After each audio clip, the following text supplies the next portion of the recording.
Union পৌরকে আছে, মহিলা দল, ছাত্র দল, কৃষক দল, সব দল যখন আপনার মনোনয়ন আপনার আমরা সহ্য করবো না। হঠাৎ করে দেখলাম বসন্তের কোকিলের মতো অফিস খুলে বসলো 5 তারিখের পরে। তাদেরকে প্রশ্ন করতে চাই, কোন কারণে দল আপনাকে মনোনয়ন দেবে? আপনি তার ব্যাখ্যা সাংবাদিকদের ডেকে দিতে হবে। কারণ 18 সালে আপনার অফিস থেকে মানুষকে ঘরে ধাক্কা দিয়ে বের করে দিয়েছিলেন আপনি। তারেক রহমানকেও মানি না, খালেদা জিয়াকেও মানি না, দল আমার, ঘর আমার, আমি বিএনপি করবো না করেছিলেন। হঠাৎ করে গত বছর 13ই ডিসেম্বর মেহেরপুর জেলা বিএনপির কনভেনিং কমিটি গঠন হলো। আপনি কি করলেন? 13 তারিখ থেকে অদ্যাবধি এখনো পর্যন্ত এই কমিটি ভাঙার জন্য আনাচে কানাচে কিছু কুচক্রী মহল সাথে করে সেই কাজটা আপনি করলেন।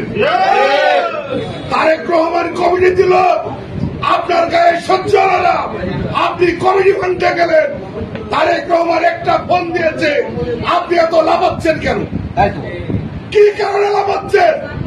প্রশ্ন যদি করি, আপনি গনি সাহেবের সাথে আমমার্কার ভোট করেছেন, আপনি গনি সাহেবের সাথে 2 বার তারামার্কার ভোট করেছেন।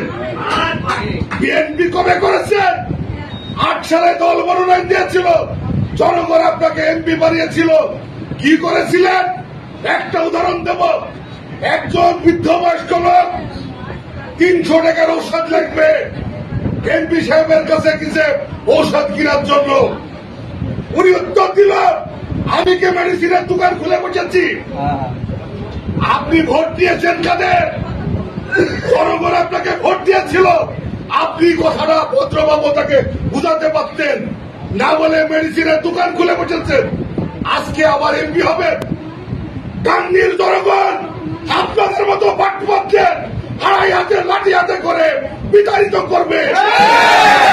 আরেকটা কথা বলি, আজকে দেখলাম আমাদের শ্রদ্ধেয় কয়েকজন বড় ভাই সারবাড়ি গিয়ে জনসভা করে বলে আসলো, মিল্টন মনোনয়ন বলে তাকে ফেল করার জন্য যা যা করার দরকার আমরা তাই করব। ওদের মুখের আমরা আপনাদেরকে চিনি। কার টাকায় জমি হয়েছিলেন, কার টাকায় সংসার চলেছে, হঠাৎ করে গাড়ি বাড়ি কিভাবে হলো আমাদের জানার বস্তু আছে। তারেক শীষ, জাভেদ মাসুদ মিল্টন জেলা বিএনপির নেতৃত্বের বাইরে আমরা কখনোই মানতে পারি না। বেগম খালেদা জিয়া এই ভুলটা নিশ্চয় করবে না। আপনারা নিশ্চিত থাকতে পারেন, জাভেদ মাসুদ মিল্টন আমাদেরকে অর্ডার দিয়েছে তারেক শীষের পক্ষে ভোট চান।